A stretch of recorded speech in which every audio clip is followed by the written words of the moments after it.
What's up, everybody? It's your boy Flash from ALWT Gaming, aka Malachi36. I'm here with It's the 9-Ball on a July 19th, 2022. It's a 9-Ball, man. How are you doing today? I'm good. Doing really good, actually. That's what's up. Had a nice little day off. Enjoyed the sun. Yep. All that. Well, again, as we said, this is ALWT Gaming. Welcome to our ALWT Things Gaming, episode 27, season 2. We got some video game news to kind of go over with you guys, of course. But before we get into that, just want to give you guys a full disclaimer. You guys probably noticed on the past 2 or 3 episodes I've been coughing. I did go ahead and get that looked at, and hopefully here in the next couple weeks or so, that should subside and just be completely out of my system. So prayers, of course, are welcomed and appreciated. Positive energy, positive thoughts, and we'll go from there.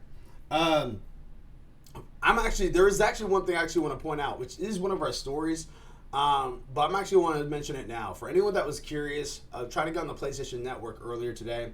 I guess there was it was down for a bit, so anyone that was trying to jump on playing Stray or download any of the new, or not new, but download any of the Assassin's Creeds on the PlayStation Extra or Premium level, or anything like that, if you guys were having trouble doing so, the PlayStation was definitely aware about it. It looks like it's up and going now. Again, I didn't notice it. Me and 9-Ball spoke off stream. He didn't notice it either. It was just something that I guess had happened while we were not even on. So there you have it. So if you were on there earlier and was having troubles, it should be fine now. So want to throw out there full disclaimer. And then also for anyone that was tuning in this past Saturday, we did have our 9 to 5 segment as me and Mildew Carrot played 7 Days to Die. I had a bit of technical difficulty on my end. Yeah, you good? So that stream is actually going to be, it's recorded. We just got to post it on YouTube, which I do plan on posting either today or tomorrow. So you should see that up and going here. There's going to be 2 parts to it, of course. Just kind of got a little busy over the weekend, so I wasn't able to post it right after the stream from the 9 to 5. So there you have it. But without further ado, I do want to. Further ado. There's a little bit of changes and updates and announcements that's going on with our fantasy gaming league. Do you care to take a gander, 9-Ball, of who do you think is in first, second, third, fourth place? Ooh, is it Mildewy? In first? Yeah. Not right now. It is still Moga, Make Ohio Great Again. I don't think he's touched it, though, since the draft. I mean, well, he touched it because there's a couple games on here that he picked up, but he still has some more to do if he wants to secure that lead, if he wants to officially have it.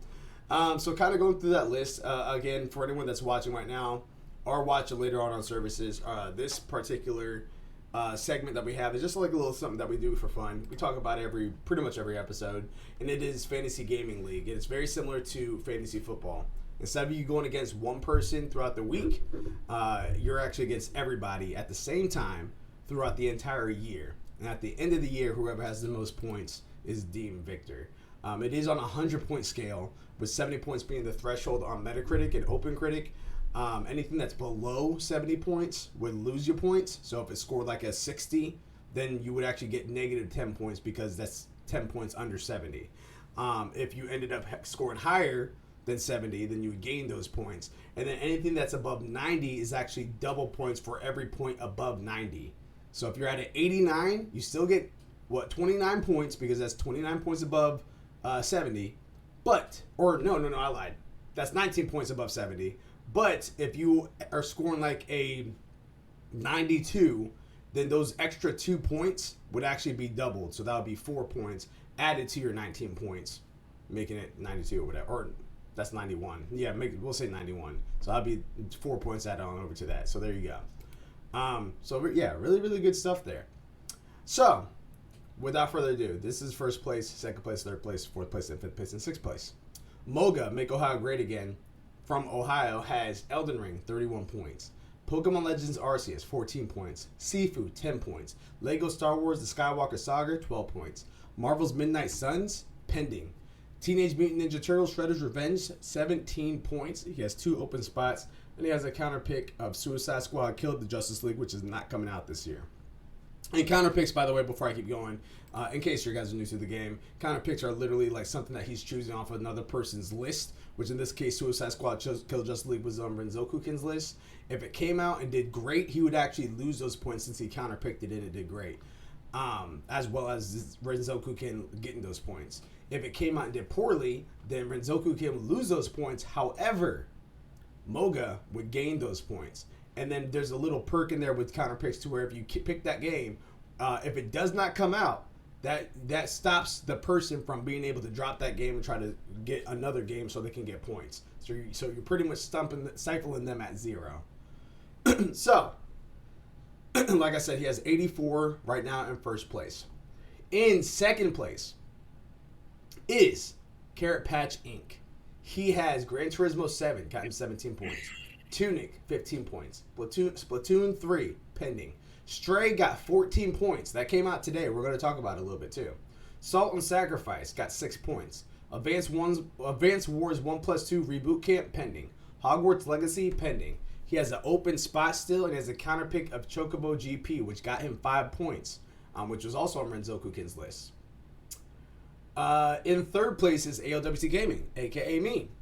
I have Horizon Forbidden West, 18 points. A Plague Tale Requiem, pending. Ghostwire Tokyo, 6 points. Gotham Knights, pending. King of Fighters 15, 11 points.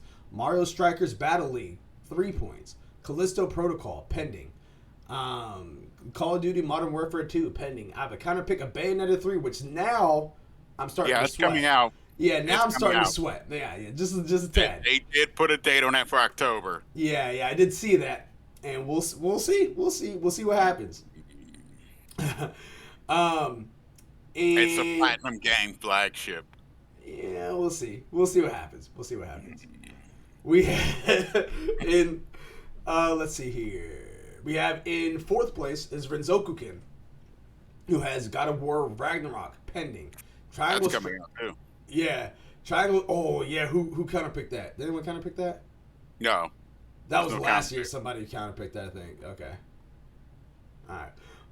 Yeah, so God of War Ragnarok pending. Triangle Strategy, 13 points. Suicide Squad Kill Justice League not coming out this year. Chocobo GP, -5 points. Kirby and the Forgotten Land, 15 points. Metro Prime 4, pending. Digimon Survive, pending. Slime Rancher 2, pending. He picked up those games. Digimon Metro Prime 4 I saw him picked up, but Digimon Survive and Slime Rancher 2, those were new pickups. And then he has a counter pick of Diablo Immortal, which got him 7 points. So he's currently right now in fourth place with 30 points. Slightly behind him. You're not far behind him. Oh, and you picked up some games too. I see what you did. We have Zaka Corp, which is AKA It's the Nightball, who has Tiny Tina's Wonderlands, 8 points. Saints Row, pending. Total War Warhammer 3, 16 points. Xenoblade Chronicles 3, pending. Warhammer 40k Dark Tide, pending. Scorn, pending. Live Alive, pending. Star Ocean and the Divine Force, pending. And he has a counter pick of Marvel's Midnight Suns, which is still slated for this year. We'll see. Yeah, I know it's slated. I think even if it does well, it's probably going to be like 5 or 6 points. I don't think it's going to be like, I don't really think it's going to be as huge. Mm-hmm. To me, it don't look like Breakout or anything. It's not like somebody counterpicked an Elden Ring or something. Yeah, exactly. Yeah, you're right. You're correct. I would have been all kinds of salty if I had picked Elden Ring. That's when you just bow out right then. Like, you know what? I'm done for the year. And that's fifth place with 25 points. So right now, Moga has a pretty substantial lead. There's still a possibility for all of us, but it's not looking likely. He still got 2 points too. That's what I'm saying. So like he still technically has 5 months to pick up 2 more slots, but time is ticking, and we'll see if he actually ends up jumping on it. He did go ahead and get himself a new gaming laptop, so we'll see. Oh, he did? Yeah. I'll let him talk to you about that. Yeah, I'll let him talk to you about that for sure. All right. When I talk to him again, we can join him. But yeah, so right now he has a pretty substantial lead. Carrot Patch Inc. is closest behind him, not too far behind him, but right now he does have some work to do in order to catch up. And then me, you, and Silent are all like right there. Like we're all really close to each other. The one that looks like they secured the first round pick for next year is Illuminatus Living, which is LSB Live, aka Happy Birthday, Illuminatus LSB Live. Yeah, happy birthday. Happy birthday, sorry. my We dude. got to drop this one. Yeah. Sorry, we got to put the coal in your lap first. I'm sorry. Yeah. Dying Light 2, Stay Human, 6 points. Bayonetta 3, pending. Stranger of Paradise, Final Fantasy Origin, 3 points. That one still sorry. No, go ahead. That one still surprises me though. How so? It's points. Like I didn't think it was gonna be like breakout. I thought it would do at least decent. And and here's the thing. I felt like it was going to be pretty good to really good until I started playing the demo and seeing how the story was going. The gameplay itself is actually fantastic. Like me and Gravity actually been playing it a lot lately. And Silent just texted the group that we're in and said, "Hey, I actually beat the game, and though it's still kind of like weird and confusing for how the plotline is, the ending of the game was satisfying, and it made things make sense, which gives me hope because as much as I love Final Fantasy, that was one thing that was turning me off for Stranger of Paradise. It felt so weird because like you're in a medieval time period with like magic and stuff like that, but you have a dude wearing Jordans and a flannel. It was like, wait, like what are they going for here? So I'm not surprised by this score. To be honest with you, it actually went up because at one point it was at 71. Yeah, I remember that. It went up at least 2. So yeah, so it did go up a little bit. And then this DLC that's coming out for it does intrigue me actually. Okay. So and it's still a game I honestly would still highly recommend to you and Mildewey. Not because of the story, because the story is just not good so far. Like it's terrible to average. Like that's the way that I can put it. And I'm a Final Fantasy advocate. It's terrible to average. But the gameplay loop of it, the gameplay of it is actually extremely fun. Mario plus Rabbids Sparks of Hope pending. Diablo Immortal got -7 points. Shovel Knight Dig pending. Pokemon Scarlet and Violet pending. He has an open spot and he has a kind of pick of Saints Row, which I think that's actually going to do decent. I don't think it's going to do amazing, but I do think it's going to do decent. So I don't know if that 1 point that's keeping him in the race is going to remain too much longer. But yeah. He'll take his life raft. He's going to be just doggy paddling in that river. Just pretty much, yeah. Yeah, so we'll have to see. But that's our Fantasy Gaming League. Of course, you guys can check this out as we talk about it every Tuesday. And then, of course, like I'm going to actually plug this in right now. If you guys like energy drinks, workout powders, water supplements, all that good stuff, go to Rep Sports, repbsports.com. Type in ALWT Gaming, check out, get 15% off. You guys will get all your stuff there and at a discounted price. What could happen? What could go wrong? You know what I mean? No sugar in your drink. Not going to mention the caffeine, but no sugar in your drink. There you go. Story number 1. And I'm actually going to pull up this video as we talk about it because this is something that I think that I like. Well, first and foremost, we all have definitely appreciated at one point for sure. We haven't played as much of it, but it's definitely something that again is pretty good. And if it's free, it's for me. That's my motto there. And yeah, and this is definitely something that's very interesting to me. So Warframe's new game. Luke Plunkett from Kotaku says this in their article. Digital Extremes, the studio behind Warframe, announced over the weekend their brand new game Soulframe. And the latter is most definitely not the sequel to the former. Where Warframe is a fast-paced shooter set in a sci-fi universe, Soulframe is a fantasy MMO with an emphasis on melee combat. Which I want to stop the article right there. Just so you guys know, it is a fast Warframe. Spoke about Warframe is a fast-paced shooter. It is also has melee combat in there. There are abilities that you can have. You are futuristic ninjas. That they're called Tenno. That's what you are. But you are in a sci-fi setting, all that good stuff. Looks like they're kind of going more of the Ghost of Tsushima route with this one. Continuing on with the article. Not exactly a sequel then, or even a spiritual successor, but having overseen the same game for a decade, you can't blame the director Steve Sinclair for leaving Warframe behind to make something new. Quote, where Warframe is focused on shooting, this one's focused on melee, Sinclair told the Washington Post on an interview discussing the new project. Quote, where Warframe is super fast and crazy high speed, this one's going to be a lot more slow and heavy, but still has a lot of similarities to the genre that we have experienced in. Oh, that we have experience in. End quote, end story. So before I go ahead and start rolling the tape, Nineball, what does this do for you? What does this say to you? Actually, I've been interested. As most people know, I am a fan of like real old anime and Studio Ghibli. And to be honest, when I first heard that they was making an MMO inspired by Princess Mononoke for an MMO, and it was made by the makers of Warframe, it seems interesting.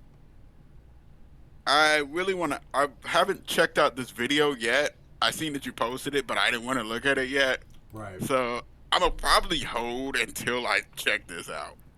All right. Yeah. I have my thoughts too as well. This is a 5-minute video. I'm gonna hit play and then we'll talk about it. I'll let you lead the pack too on that. Here we go.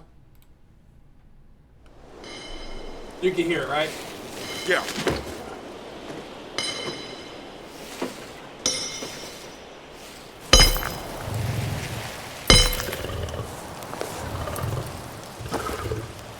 Very Elden Ring-ish so far.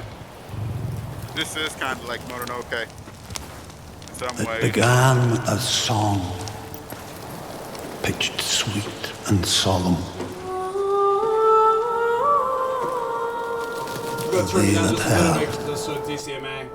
came hollow, fallen. Actually, that's right. Their children raised in castles loft, made hunters grave, of others not.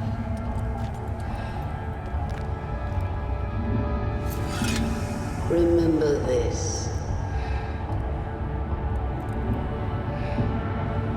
We are a family.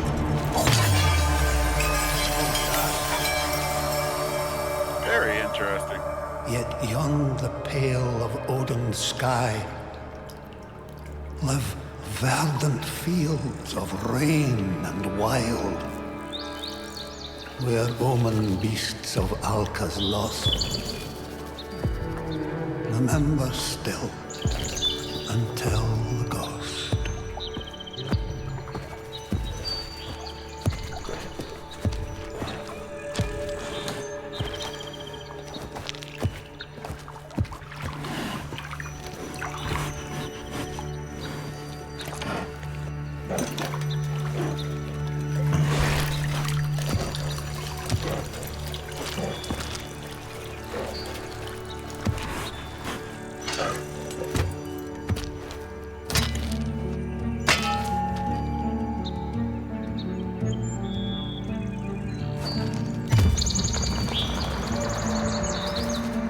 That 100% Princess Mononoke. I know, that's what I'm looking at. Yeah, 100%. Like the way that this is set up right now, this scene is forest very spirit. exactly 100% right now.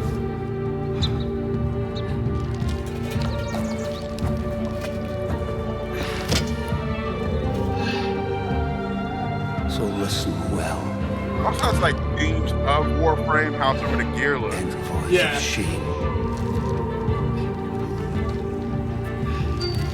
and bear their souls within your frame.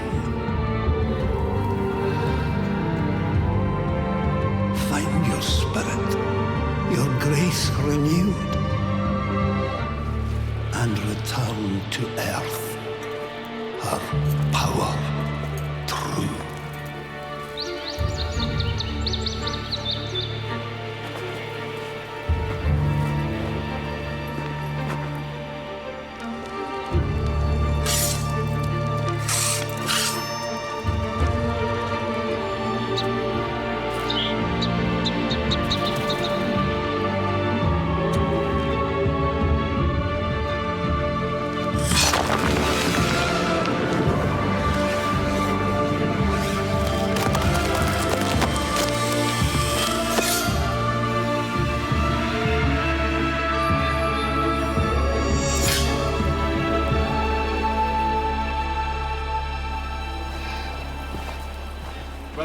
play?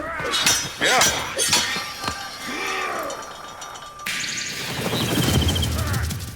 Yo!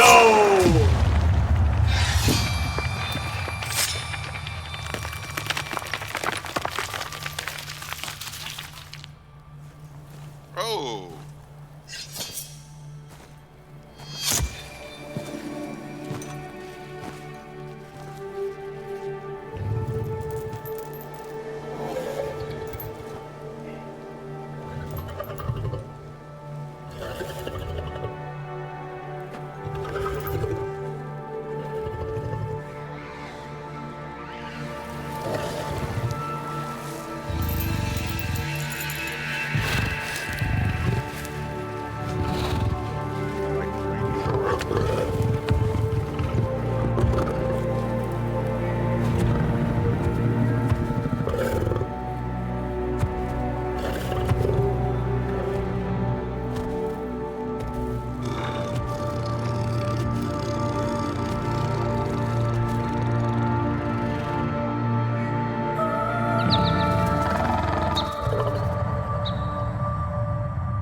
Join us, Huh. won't you?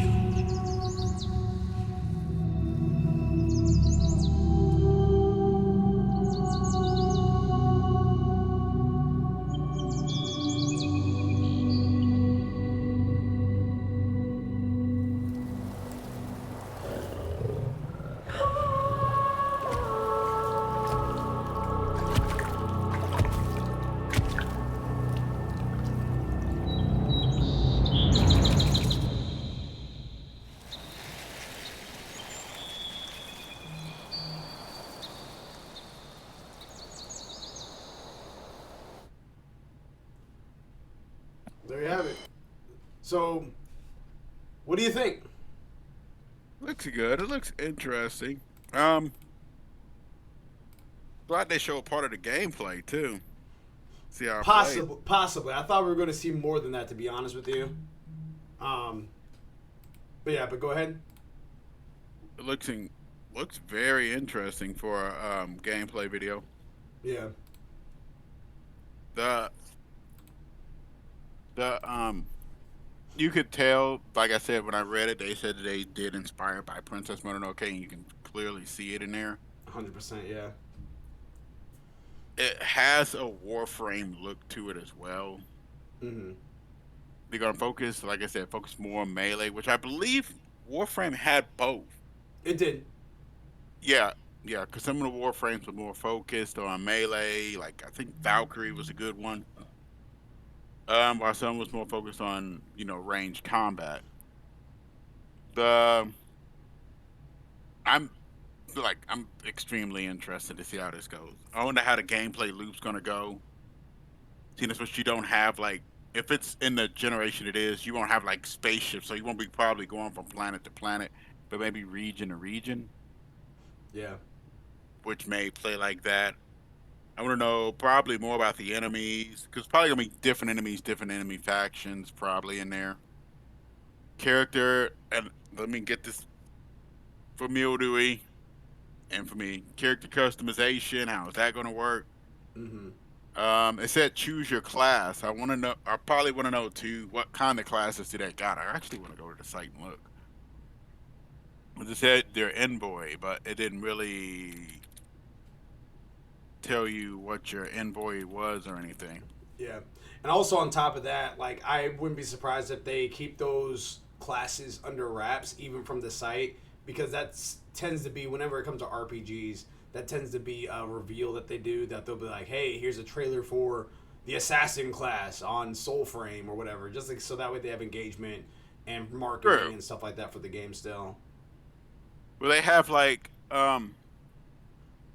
maybe different. That's weird. Maybe have different. Like will they have like the Holy Trinity? Mm-hmm. I just was watching a thing about that a while back. Will they have like, for example, tank DPS, healer? Well, it does say inside the article from Kotaku that it does say that this is Soulframe is a fantasy MMO, which usually stands for MMORPG. Well, massive multiplayer online, and then we know it's an RPG. So with that, if it's going to be an MMO, there probably are going to be classes, assumably.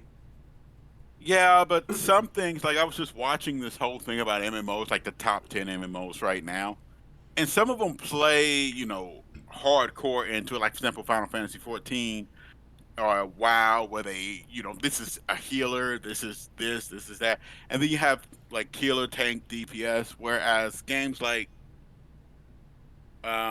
Guild Wars 2, they're there, but they're more loosely there. Mm. So you don't really have per se like a main healer or anything. You would have a sort of healer, but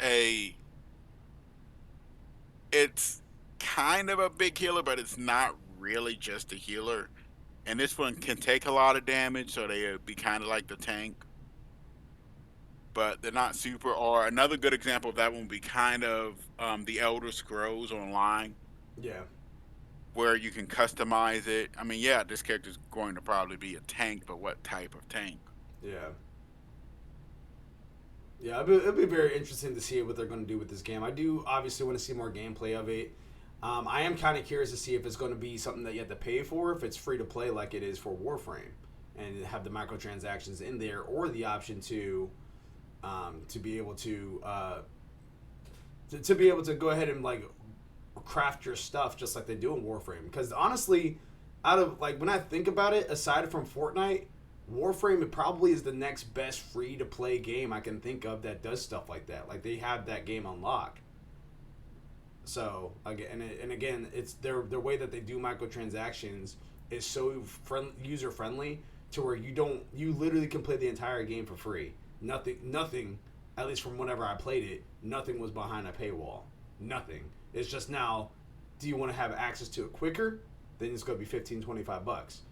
But if you want to wait 7 days and let the Forge craft this item for you, that's also an option too. Yeah. So yeah, those are the kind of the questions that I have when it comes down to how's this game going to play, and and it looks very Elden Ring esque, which Elden Ring, for anyone that is a Souls person, Elden Ring is definitely going to be your game of the year. This is probably going to reel you in, all that good stuff. For me, go ahead. Mm-hmm. Oh no, going ahead. I was gonna say for me, I do have fun with Elden Ring. I did have fun with Elden Ring, and I'm 1,000% confident that if you or Mildew Carey picked up Elden Ring, you guys would be like, "Oh, this game is amazing. This is a game of a lifetime." For me in particular, the biggest flop when it came to Elden Ring was the difficulty of doing the cooperative play like I would like to do it. Because again, like in Elden Ring, it's very similar to Bloodborne and Dark Souls, where you have to be in a certain zone, and then after you beat that boss, then you get kicked out of the area, and then next time you guys can link back up again, you have to be at a certain area again to be able to do that. Like that's too much for me to do just to link up with my buddies that I play on a normal basis. Which is why I prefer Stranger of Paradise the way that plays, because I can just play the entire game, give or take a couple missions, like literally like 1 or 2 missions out of 50. I can play the entire game with my friends, and it never kicks them out. That's another thing. I will progress. My progression carries over on their progression too. So I'm seeing those cutscenes for the first time, and if he already saw those cutscenes, he'll be waiting for me in the lobby as I'm going through the cutscenes. So I would like to have something more like that structure when it comes to my cooperative play on these types of games. So I say all that to say, the vibe I got on this was definitely Warframe, which makes sense because the creators of Warframe was definitely Princess Mononoke, because again, inspiration from Princess Mononoke. We also saw the elk and all that stuff, and the big wolf. That's another little thing there too. But I did see hints of Elden Ring, which that was probably the one thing. It turned me more towards the off portion of Elden Ring versus the on portion. So I'll have to see more of what this game has to offer moving forward. I did like the samurai stuff, like the ninja stuff. That looked a little cool, and the way that he put all those guys in the stone, that was kind of awesome. But I'm kind of curious to see what the future of this game is going to be like as it shapes out. I'm also interested, for me, it's the end game. And this has been a point of huge contention with most MMOs. Yes. Is how, like you spoke about linking up, how will that work? And will they have like dungeons, raids, Will you be able to link up with your friends in these? How many people will be involved in them? Stuff like that. Will they have like guild wars where they have like huge world events? We have Hmm. upwards of 100 people versus one monster in a world event or something. Just happens. That would be something I would want to see maybe I show a up. thousand, I 1,000% And agree. I do. I mean, MMOs have to have a end game must, even yeah, for even for something like Marvel's Avengers, which really isn't really a true MMO, but that has end game content. One of the reasons why Anthem flopped was because of the end game content. You know, like that's just among other things. Um, but yeah, but MMOs, if you're labeling something an MMO, 99% of the time is going to have some form of end game content. So I completely agree with you on that. and just for me, one more thing is the PvP. Will you have it? Will this be a PvP focused one, or will it be a PvP focused one? PVE. All right. Will it have any PvP in there? Maybe like I know WoW has it in what they call it war zones now, where they have like a war mode where you turn a war mode and you have a PvP, you go into Mm-hmm. PvP areas, Final Fantasy and 14 has it too. yeah, New World was originally a PvP focused one, and I think they decided to change it or something. It got weird with that one, but how would that work? Where they have like the usual capture the flags? I mean, I'm not a huge PvP player, but every once in a while to break up the monotony, especially when I used to play WoW, I may jump into a PvP and we may just go capture the flag or go arenas or domination or something. Yeah. Yeah, I feel that. So before we go on over to story number two, then, if you had to, I know we just saw the trailer. I know we just kind of gave our thoughts about it. But if you had to put a scale of 1 to 10 on a hype factor, how hype are you for Soul Frame? I'll put it at a 7 right now. I do like Digital Extreme so far. They've been on a pretty good track record, but I was gonna say like an 8.5, but I've learned throughout the years with like Anthem and of course Cyberpunk and even Destiny 1 that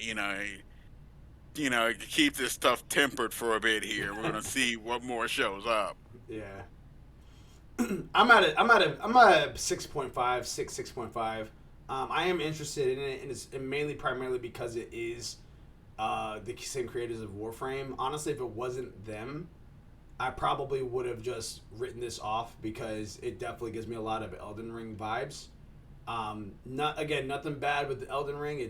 Especially if you're a Souls type of person. Elden Ring is probably your game of the year, possibly even for some game of a lifetime. I can see that. Just for me in particular, the type of player that I am, Elden Ring isn't my game of the year. Now, like I put Sifu above Elden Ring right now. I have to see more of uh, what this game has to offer on that. So we shall see. Story number two, Halo co-op campaign, baby. Eddie Macick from GameSpot says this in their article. Halo Infinite's online campaign co-op test is starting out now, giving fans an early access at one of the game's most long-awaited features that wasn't there at the launch. As announced previously, players needed to register for the free Halo Insider program to get the access across Xbox and PC. The network test runs through Monday, August 1st, so players will have a good amount of time to test it out. Developer 343 called on fans to file bug reports regarding any issues they encountered to keep the studios to help the studio keep smooth out the experience before the feature rolls out to other players. To access the beta test, players can navigate to Xbox Insider Hub or download it if need be, and select previews on the left side of the screen. From there, players will see Halo Infinite Insider joining that will take players to the store page for the network test client. Once the download finishes, the game will be included in the game library. So, my point for this, I think this is great. I want to start off on a positive note. I do think that that's a good thing. The negative note, I don't know what they were thinking not having this at launch. You have Halo. I believe Halo 2 was multiplayer. Halo 1, I'm not sure. Halo 2, I know, was at least 2-player for a campaign. Halo 3, I believe, was 4-player on campaign. And then Halo 4, same thing. I never hear anything about Halo 5, so I can't say anything about that. But Halo Infinite, I strongly would have expected them to have this, their stuff together already. It came out last year. Halo Infinite came out last year. A year delay from the year before that, because it's supposed to come out the year before that. It's supposed to be Xbox flag launch title game, and then a lot of people were clowning them on the internet, all that good stuff. I do think that Halo Infinite is a pretty good game for the online multiplayer. I haven't touched the campaign. One of the reasons why I haven't touched the campaign is because I don't know diddly squat about the Halo franchise. I think I played Halo 2 for the most part all the way through, and Halo 3 I played a lot for the campaign. But outside of that, I couldn't tell you what I know Cortana and I know Master Chief, and that's it. I don't know anybody else. So I can't really contest to that too much. But I wouldn't mind jumping into something like Halo Infinite if I had a squad to go with. The problem is it took almost 2 years to get to that feature, and it's still not even fully out yet. It's right now in test mode. Nineball, your thoughts? Wow. It's like sometimes you want to just say, hey, Xbox is on the right track, and then stuff like this pops up, and you're like, what are you doing? About every Halo has launched with multiplayer. Mm-hmm. From couch co-op to online. Halo 1 even, I believe Halo 1 even had it. Yeah, Halo 1 had multiplayer. I can't remember if you could play it. It had multiplayer, but I don't know if it had co-op. Yeah, that's the thing. But you would think by now, Halo, which Halo is this one again? Halo Infinite. Halo Infinite. Yeah, because, I want to say 5, but nobody talks about 5. I keep forgetting Spartans exist. Mm-hmm. But Halo should have multiplayer at launch. Yeah, the co-op. It had multiplayer at launch. It didn't have co-op. Yeah, well, co-op should have been there at launch. Halo was one of the first ones, even was one of the first ones with, I want to say, let me see. It was one of the first ones with co-op, like that and stuff. And most people played Halo co-op, with co-op. Mm. Wait a minute, let me see. Halo. I know that Halo was the first, if I'm not mistaken, I think Halo was the first shooter that came to a console, if I'm not mistaken. One of the first shooters that had, Halo was one of the first shooters to have online multiplayer. Gotcha. On console. Which was huge back then. I mean, not a lot of people had it. Mm-hmm. Multiplayer, okay. Multiplayer. But by now you would think Halo, it's a standard feature. Even when you look at Gears of War, yeah, they almost always launch with co-op there. I don't know what they're doing at 343. Yes, 343. That's right. Yeah. I don't know what's going on with an Xbox land, to be honest. And most of this stuff, they are incredibly vague about. I'm surprised that, this is just not, it's just not there. I never even thought to look at that, because it was like, for me, every time I seen a Halo, it was like an automatic feature. Yeah. It's like going to the theaters and not having seats. Exactly. That's a good point. I was literally about to say that's like Oreos but no filling. I'm right there with you, man. And again, I think it's good that they were working on it and that they're piloting this out and that it's actually coming to Halo Infinite. I don't know why this was a feature that took so long for them to get to this point, though. If you're not going to have it at launch, at least have it, I would say the bare minimum, a month later than introduce co-op. Because now you're running the risk that a lot of people that have Halo Infinite already beat the game now.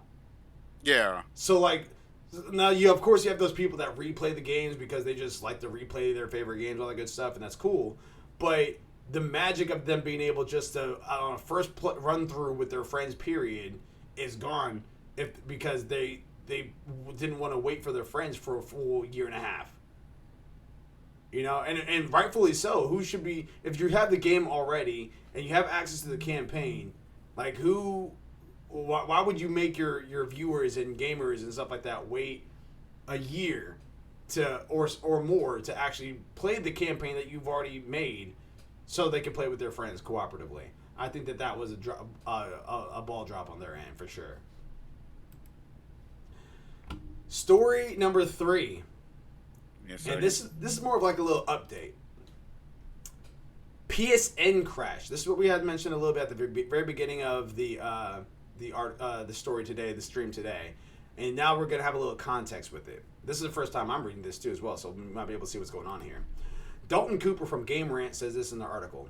It appears as though the PlayStation Network is experiencing a major outage on July 19th. It's unclear exactly how widespread the problem is, but it's enough to say. It's enough that Sony has updated the service status on the PlayStation Network to specify the features that are currently having problems. Both PlayStation 4 and PS5 users are experiencing PlayStation Network issues with thousands of reports filed on the Down Detector website. Reported problems include the inability to sign in with one's PSN account, as well as create a new account. Users also reporting issues launching any apps on their consoles, PlayStation consoles, with the game streaming impacted in particular.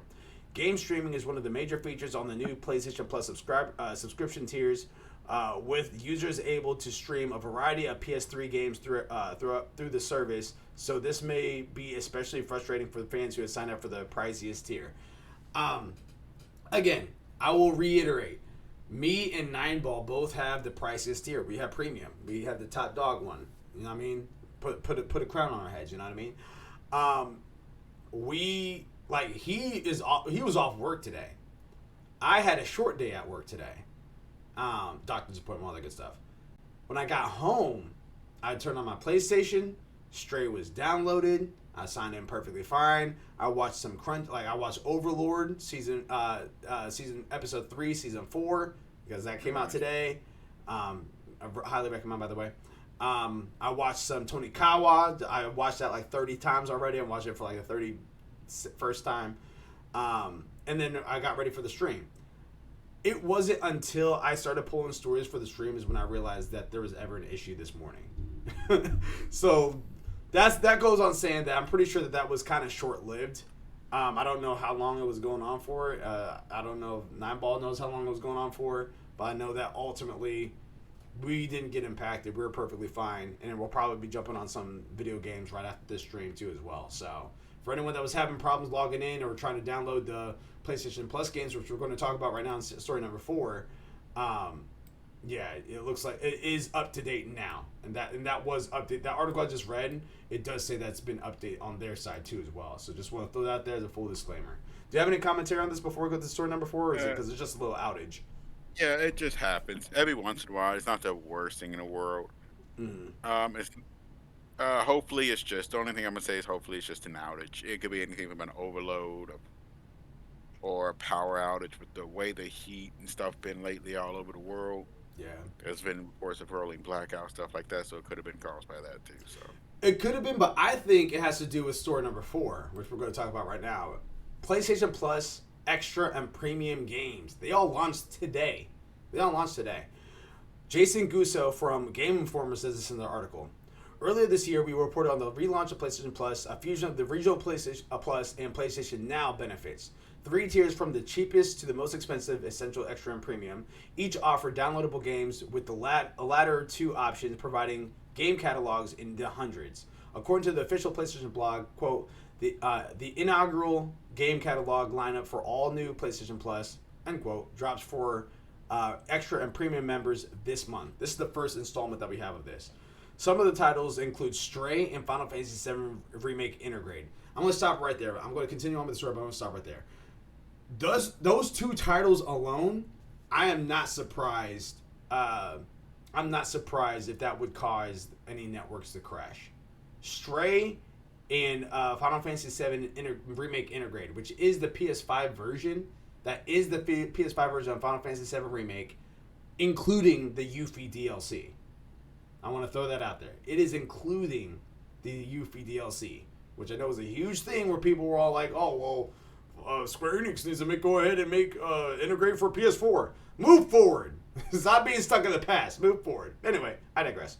Stray is a third-person adventure starring a stray cat navigating a cyber city to get home. As a cat, you can interact with the environment in amusing ways while unearthing an ancient mystery. Final Fantasy VII Remake Integrated is one of the most favorite games on PS5. Retells the classic steampunk JRPG with a new gen sheen. You even get to play as a world-class ninja, Yuffie, in her own standalone intermission episode. The following games are also available today, and we're going to talk about those games in a second. And I do want to, again, for the record, because I had another Final Fantasy VII debate on the internet not too long ago. Final Fantasy VII Remake is different than Final Fantasy VII Original. If you're wanting Final Fantasy VII Original Story, then go play Final Fantasy VII on PlayStation 1. Alright, that's what that game is there for. The remake series it's not the same game anymore. There's characters in the remake that does not exist in the originals. There's stuff that happens in the remake that does not happen in the original. The game ends with the untold journey to be we're going to wait for the next untold journey to be told. You can't say that's going to be the same game moving forward because we already know that story. That story's already been told. Rebirth is going to be different.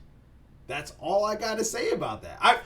Let me reiterate. Rebirth is likely to be different. I'll be very, very shocked if they made it exactly like the Final Fantasy VII original.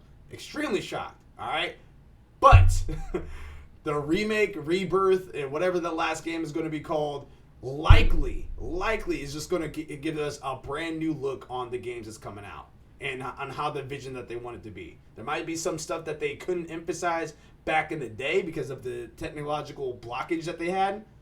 But now with the technology that we do currently have, moving forward, it more than likely is going to be a brand new experience, brand new journey, fresh takes, fresh looks, all these different stuff that's going to be happening. And I think it's going to blindside us in a good way. That's my take on it. I just want to throw it out there for anyone that's just like, well, remake is just a remake of the game. It's literally a remake. It's not the same game anymore. Okay, so the games that's available today. Marvel's Avengers, which is on PS4 and PS5. I am actually going to jump on that. I haven't heard the greatest about it, to be honest with you. But if it's free, it's for me. And that was a game that I was interested in. And I played a little bit of it on now, but I didn't have anyone to play with. Now there's no excuse. It's on PlayStation Plus. Assassin's Creed. You said what? Out of room. Gotta make some room. Assassin's Creed Unity. I actually beat that game already. I wish that they had gone more with it. But, yeah, that was the one that was multiplayer. That was the one that really got me super hyped up for Assassin's Creed. And I was thinking that the campaign would be multiplayer. Campaign was not multiplayer. Campaign was the campaign, and then they have multiplayer missions that you can do with your friends, which was cool, but that's not what I was expecting. That's kind of not what they advertised. Assassin's Creed 4 Black Flag. Heard great things about it. Assassin's Creed Rogue Remastered. Assassin's Creed Freedom Cry. Assassin's Creed The Ezio Collection. Saints Row 4 Re-Elected. Saints Row Get Out of Hell. Spirit of the North, which is a PS5 exclusive. Or a PS5 game, Ice Age, Jumanji the video game, Paw Patrol Honor Roll, Ready Set Heroes, and then there's two other surprises on there for the PlayStation Premium members. No Heroes Allowed, which is a PSP title, and Loco Roco Midnight Carnival, which is another PSP title. Those two PSP titles does absolutely nothing for me because I have no idea what they are, but the reason why that's a big thing is because it is showing that it looks like they're starting to add, they're not just saying, hey, we have PSP games and then never touch the PSP games. It looks like they're trying to incorporate some of these classic games inside their service. If they can keep this cadence up, because honestly, this is a pretty strong first drop for PlayStation, I would say. If you're looking forward to play those games that you're holding out on or just never ever got a chance to play. A crap load of Assassin's Creed that if I wanted to jump inside Assassin's Creed, I can play the whole thing. It looks like I can play it all. The Ezio collection, if I'm not mistaken, is that Assassin's Creed 1 through 3? That's what it looks like. I believe so.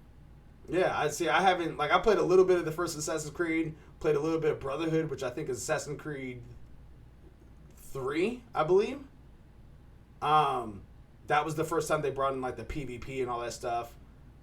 Yeah, so like looking at this, Assassin's Creed fans marvel because this looks great. And on top of that, not to mention that Assassin's Creed, the latest one, I can't remember what it's called right now, Valhalla. Assassin's Creed Valhalla is already included inside the service right now.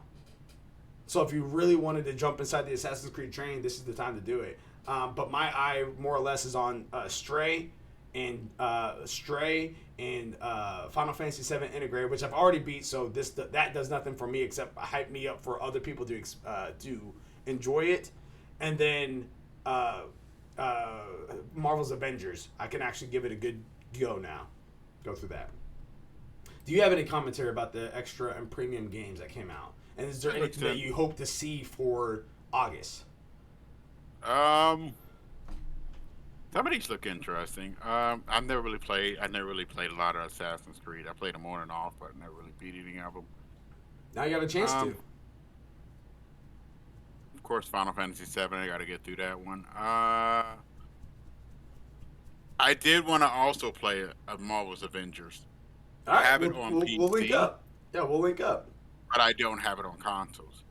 So it's perfect for me I'm going to go ahead and get it on consoles. Stray, of course. A couple games I wanted to see maybe is some of the Parasite Eve's return, of course, and Corpse Party. Okay. That's a good pickup right there. Corpse Party or Parasite Eve, all that good stuff. I do want to say, for me, I would like to see The Bouncer, of course. You already know that was coming up, so The Bouncer. Legend of Dragoon. I would like to see that on here. I haven't beat it. That's a PS1 game, so it can fall very well in the category of that. And maybe some Midnight Clubs out there. Another good one might...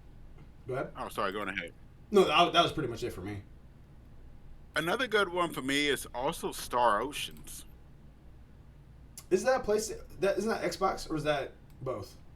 No, that launched on PlayStation. Because I remember playing Star Ocean 2 over my cousin's house, my friend's house. They used to play Star Ocean 2. Nice. I wouldn't mind jumping inside some Star Ocean. I've heard things about it. I just never actually jumped into it. So, yeah. Maybe they can get some of the Tales series. Yes, I wouldn't mind that. And I do want to throw this little tidbit out here before we get to the next story. First and foremost, Stray has been, again, that was a huge indie game that a lot of people were really wanting. They're really excited about. And Stray on GameSpot's list has gotten a 9 out of 10. It's hard to contain your excitement when you get some. It got a 9 out of 10. That was its rating. So, let me see what some other stuff here are. There's no other... oh no, that's Sunbreak. Yeah, so all right, so right here, it's funny because GameSpot, again, whoever reviewed it, who reviewed this game? It was Alessandro Barbosa.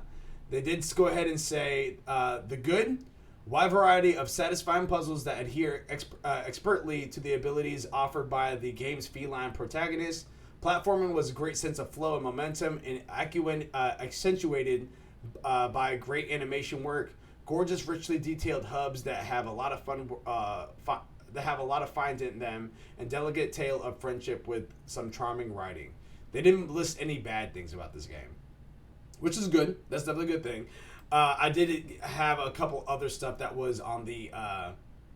I did have a couple other stuff that was on the opposite side of the spectrum. There's a couple from Kind of Funny. They gave it I think they gave it a 2 or a 3 out of 5. Saying it was a good cat simulator, but as far as the game, like there was no, I guess there was no desire for the cat itself to get back home, because that's the premise of the game. Is that it's up in the upper world, it falls down inside this robotic world, and it has a desire to get back home, but there's no character, there's nothing pulling the cat to actually have that feeling like they have to get back home, like it's a cat that doesn't care. They did have some qualms about it. Ultimately, it sounds like if you're a cat person, then this game is definitely going to be for you. I'm not a cat person. I'm still going to check it out, at least a little bit of it. I've also heard that the game itself is really short, which is a kind of a good thing because you don't have to spend a full month trying to beat this game. It sounds like you could probably beat it in a night, actually. So, there you go with a little review from that. I will read just a little bit from this. It says, it's rare for a game to offer a wholly new perspective on how we can experience a familiar setting, and rarer still for one to do so confidently, have all the mechanics and designs around it. Stray, an adventure puzzle game where you can play as a cat, manages not only to delight in its presentation, but also in many ways of its common puzzle mechanics, to focus on the abilities and limitations of its protagonist. It's consistently satisfying adventure with a charming story about a companionship that rarely misses a beat across while its well-placed runtime. So there you go. So a little platformer for you guys. If you guys want to check it out. Forbes. Like, I'm surprised it's made splashes on Forbes. Yeah, it's definitely a different monster for sure. It's different gameplay and everything like that. And like I said, I'm excited to try it and see what it's like. And I also heard that the meow and purring comes through the DualSense controller, which I know is a nice little feature. So I am looking forward to something like that because I do want developers to keep utilizing the DualSense controller to the fullest because I think that is an awesome feature for the PS5 for sure. Well, I mean, I like what I'm liking about it so far, even though I haven't played it yet. I love unique styles and people trying out different things. I do like that. I hope they use the thing about the utilization. I'm hoping that they utilize them smartly. Like, my one thing I'm always scared of with I like to have the feedbacks and I like the feel of them. Like when you're playing, when we played Norako Blade Point, I want to say. Yeah. It was you can tell when you touching certain items.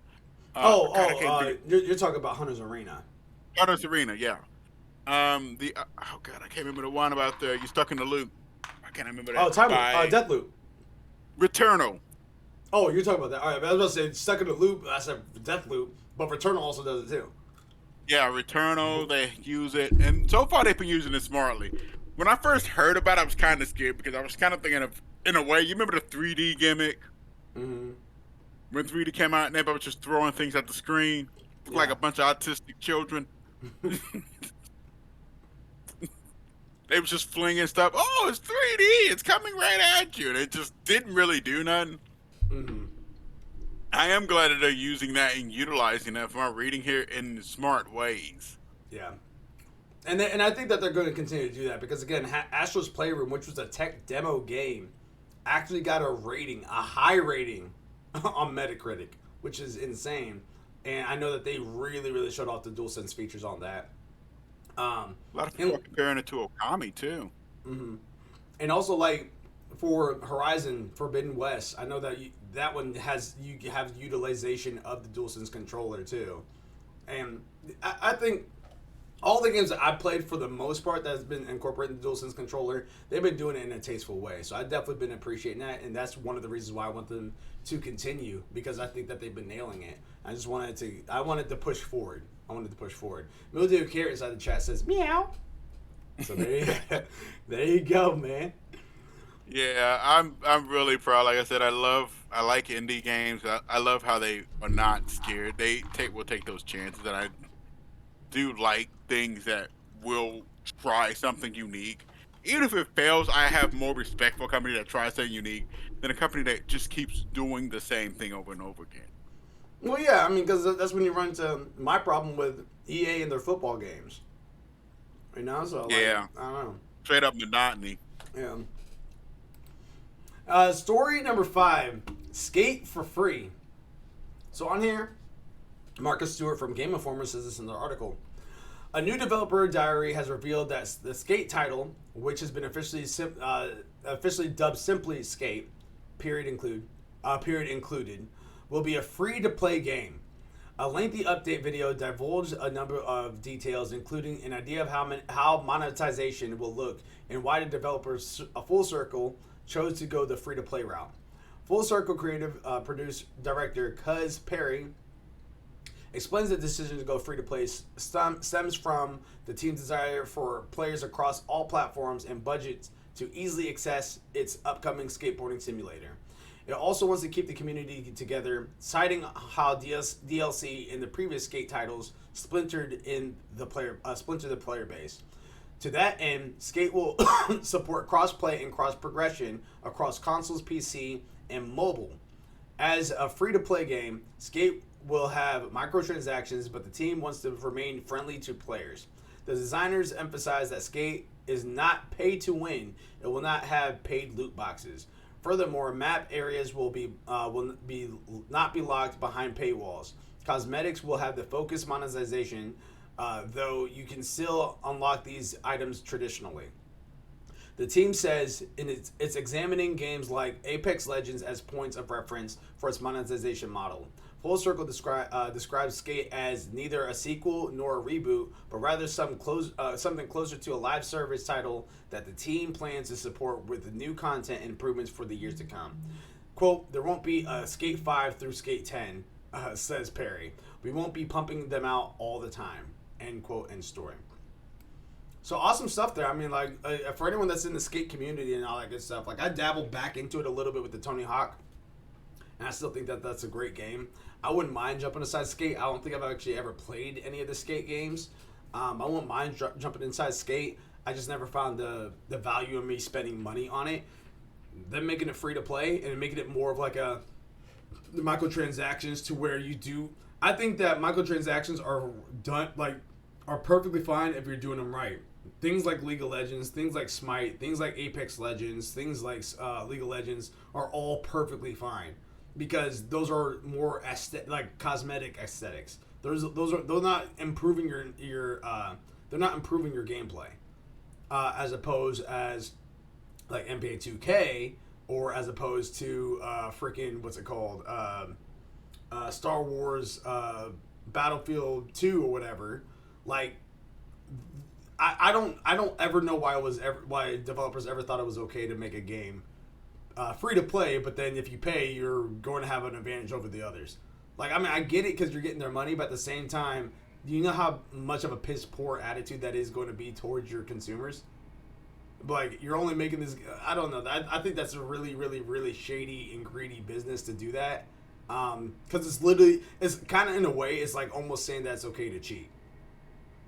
You know what I mean? Like, it's really terrible. So I do think, though, again, that if you wanted to have a certain look, or if you have a character, like if they partnered up and did like a Nickelodeon crossover, or Cartoon Network crossover, or something like that, and there's a character that you want to play as and you want to buy that skin, I think that's all perfectly fine. But I do think that when it gets down to the point of being able to have the high score all the time, or be able to get a headshot when you have this gun, or whatever the case is, I think that's where it becomes BS. This is interesting for me because I was expecting this to happen, but I wasn't expecting Skate to do it. Like, this was something I actually expected, like, a Madden to do, or a Call of Duty. I feel like need to do this more, other than doing yearly installments.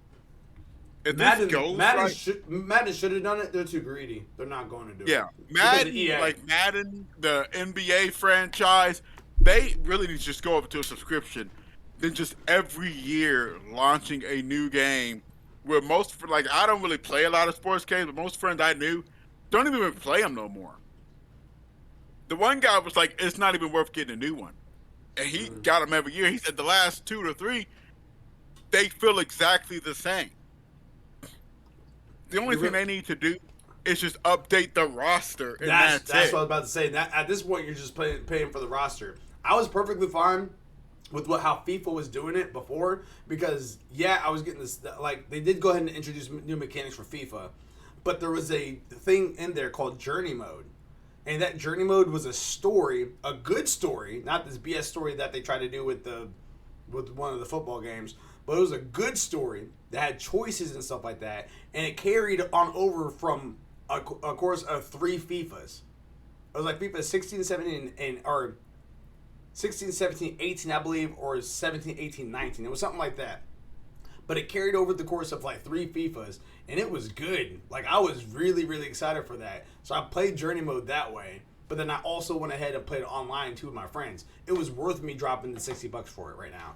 On the Madden side, right now, like, I have outside of me wanting Madden because of respect for John Madden, who's no longer with us, outside of that, I have a hard time actually picking up Madden 23. I wonder how they're going to do the free to play. I mean, I know free to play, all free to play is going to have a monetization model. Mm-hmm. But on this one, it should be really fine because, to be honest, most people that do skateboarding games really like to, customize your skateboard in those games. You're going to want a particular model of skateboard, which I think is going to be awesome. You can put like different shirts, pants, jerseys, and stuff in there. I feel like this, like you said, as long as they don't monetize the stats, I feel like it's going to be fine. Yeah. There are a bunch of games like you mentioned, Apex and them, which do it right and do it pretty good. As long as they don't like put points or say you got to have this many points to upgrade this stat. Well, do you want to pay this amount instead to get the points? They should be fine with it. I mean, it's a lot of ways to do things and make it fair.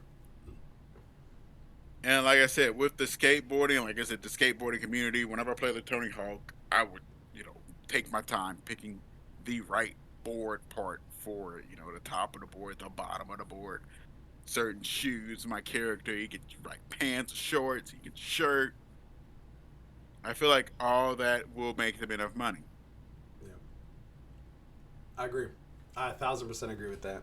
And that sounds like this is what the route they're taking, especially if they're taking inspiration from Apex Legends. So Respawn is doing the right thing over there. So we'll just have to kind of wait and see. Fun ones for you guys. So I do want to talk about upcoming games for the rest of 2022. So crazy to think about that. I'm going to talk about games that came out, and I do want to talk about games that's coming out. So we're literally going to talk about every game, big game that I guess you could say had came out on this list from GameSpot. Shout out to Gabe Gerwin and Jessica Howard for this list. Okay. So, January. Games that came out was Monster Hunter Rise on PC.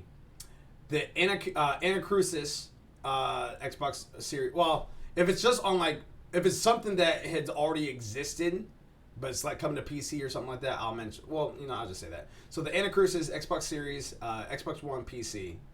God of War, that came on PC. Nobody Saves the World, Xbox Series, Xbox One, and PC.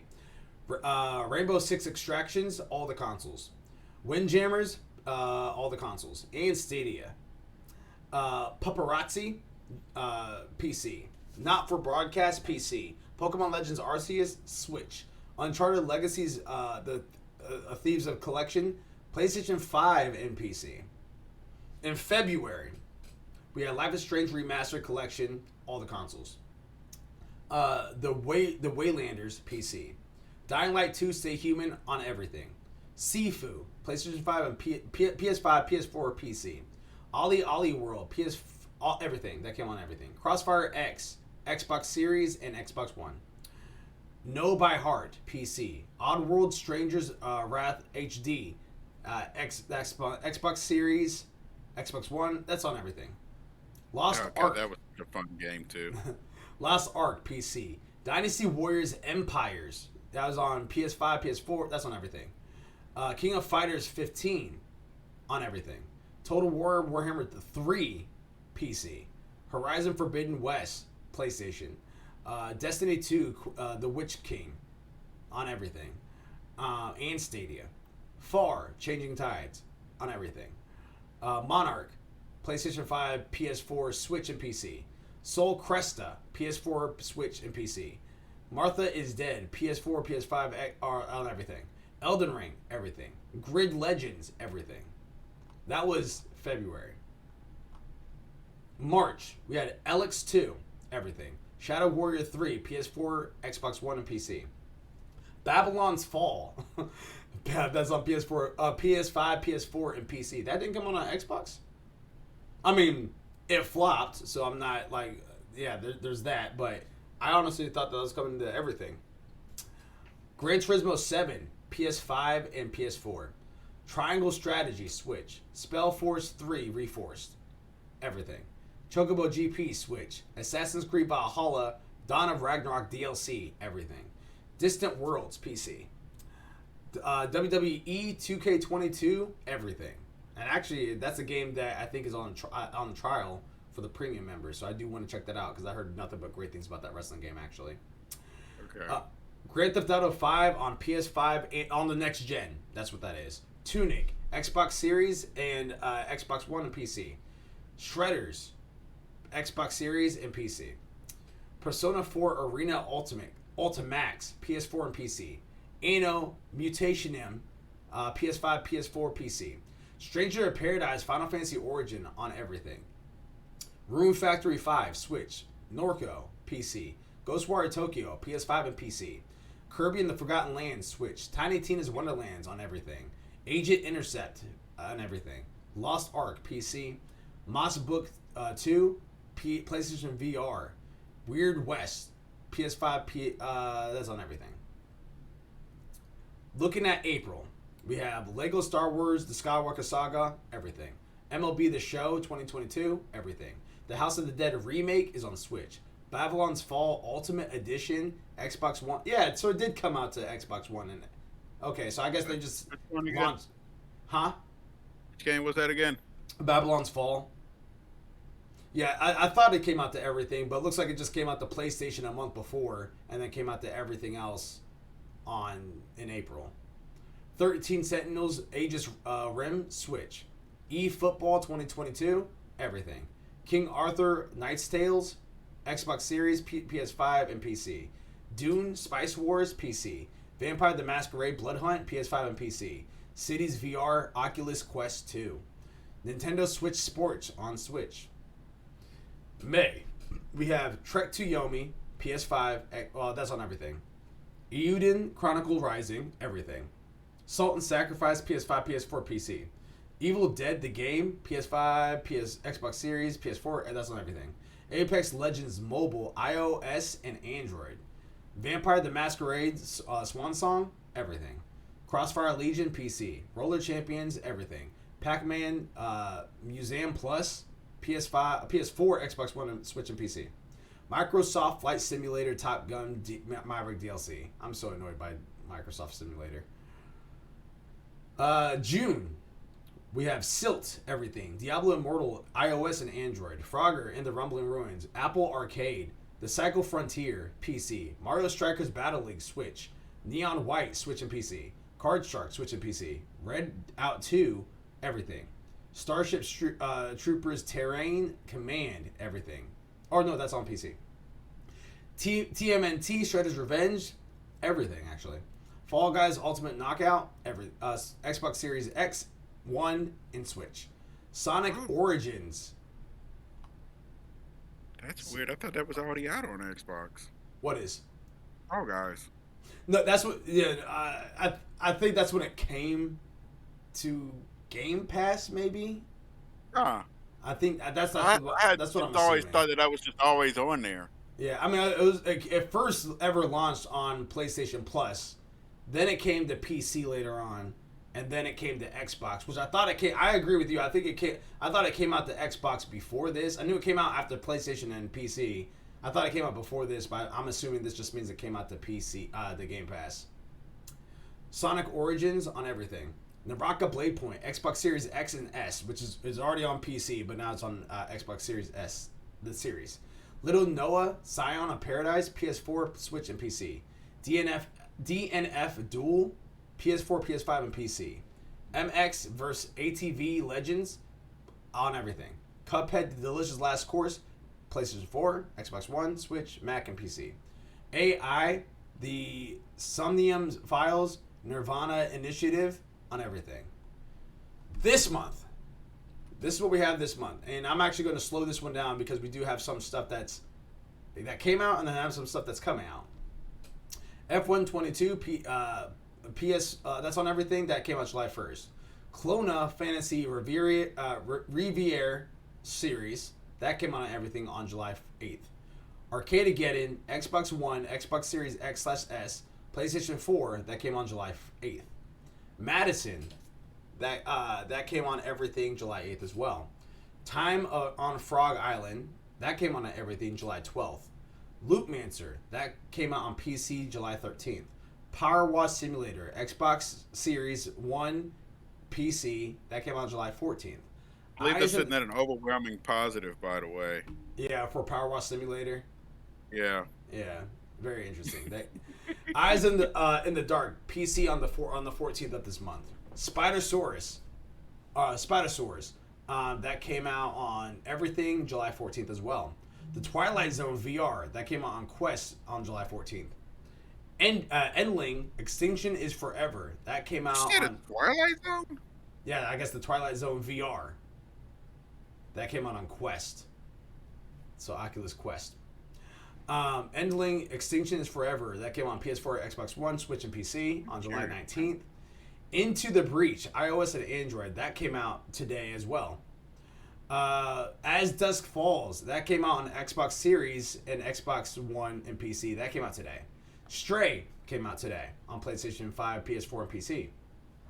Forza Horizon 5 Hot Wheels DLC, that came out today on Xbox. Stranger of Paradise Final Fantasy Origin Trials of the Dragon King DLC, that comes out tomorrow. I didn't realize that DLC was so close, but that's on everything. I'm actually excited about that. I'm so curious about this Twilight Zone. I'm a huge Twilight Zone fan. I'm surprised I've never heard of that. Tombstar, that comes out on PC tomorrow. This one might intrigue you too as well. Bright Memory Infinite, PS5, Xbox Series X/S, Switch, that comes out this Thursday on the 21st. Koromon, that comes out on the Switch on the 21st. Wayward Strand on everything on the 21st. Live Alive on Switch the 22nd. Captain Velvet Meteor, the Jump Plus Dimensions, Switch on the 28th. Strange Horticulture, Nintendo Switch on the 28th. Bear and Breakfast, PC 28th. RimWorld Console Edition, Xbox One and PS4, July 29th. Digimon Survive on everything, July 29th. And then Xenoblade Chronicles 3, which is on Switch, July 29th. So that's all that stuff that's coming out this month. Looking ahead into the future, we have Turbo Golf Racing coming on August 4th. I'm not going to say the consoles anymore, but I'm just going to name the titles. Giga Bash, August 5th. Toy Soldiers HD, August 5th. 2 Point Campus, August 9th. Lost in Play, August 10th. Arcade Paradise, August 11th. Cult of Lamb, August 11th. Rumbleverse, August 11th. Spider-Man Remastered on PC, August 12th. So the ones that, so if there's one that I know for a fact came out like on console or something like that before, I'll say if it's what is officially coming out to. Fashion Police Squad, August 15th. Gloomwood, August 16th. Roller Drone, August 16th as well. Tribes of Midgar, which is coming to Xbox One, Xbox Series, and Nintendo Switch. Play that on PlayStation. Yeah, we played it on PlayStation, but it's coming out to those other stuff on the 16th of August. Curse to Golf on the August 18th. RPG Time, The Legend of Right, August 18th. Saints Row, this is the remastered version, August 23rd. Idolmaster, August 25th. F1 Manager 2022, August 25th. Pac-Man World Repack, August 26th. Soul Hackers 2, August 26th. Destroy All Humans 2 Reprobed, August 30th. Immortality, August 30th. Tiny Kin, August 30th. And Call of the Wild, The Anger, August 31st. Going on over, Medi MW says, yo, what up, mate? Going on over to September, we have Lord of the Rings Golem, which I don't think anyone cares about, but September 1st. So this is September list now. JoJo's Bizarre Adventures All-Star. What's up? Oh, I was just going to say, what's going on, Maddie? It's been a long time. Yeah. It's Kevin Cargill. Yeah, I remember, man. I knew who that was. I remember. It's been forever. Literally forever. Yep. Hope you're doing well, bro. Hope you're doing well. We're just talking video game news. We're actually getting ready to wrap up the stream here right now, but we're just kind of giving a list of games that's coming out for the remainder of this year. I'll allow that. You know. I love it. Love it, man. Yeah, so we're just kind of giving the games that's coming out this for the remainder of this year, and then we have 2 more little fun ones to talk about, as well as another video to watch together, and then we wrap up our stream for the day. JoJo's Bizarre Adventure All-Star Battle Royale. I'm assuming that says All-Star Battle Royale because it says Battle R, and that's where it stops at. But that's September 2nd. Last of Us Part 1. So this is the remake of the first one, which is on PS5 only on September 2nd. Temtem. That's going to be Temtem's launch. Wait a minute. Temtem's launching finally. Well, Temtem's already launched. Yeah, yeah. But it's launching for the next gen stuff. Oh, okay, I get it. Okay, yeah, because I actually own Temtem, but it's PS5, Xbox Series. It's coming to Switch now, which is an interesting thing because they already have Pokemon. So I'm very curious of why it's coming to Switch. But hey, and then PC, the Tomorrow Children Phoenix Edition, that is September 6th. Disney Dreamlight Valley, that is September 6th. Steel Rising, September 8th. Splatoon that one's 3. Interesting. That's the Souls mechanical game. Yeah, I did see that. Splatoon 3, September 9th. NBA 2K23, September 9th. Warhammer 40k Dark Tide, September 13th. Metal Hellsinger, September 15th. Evil West, September 20th.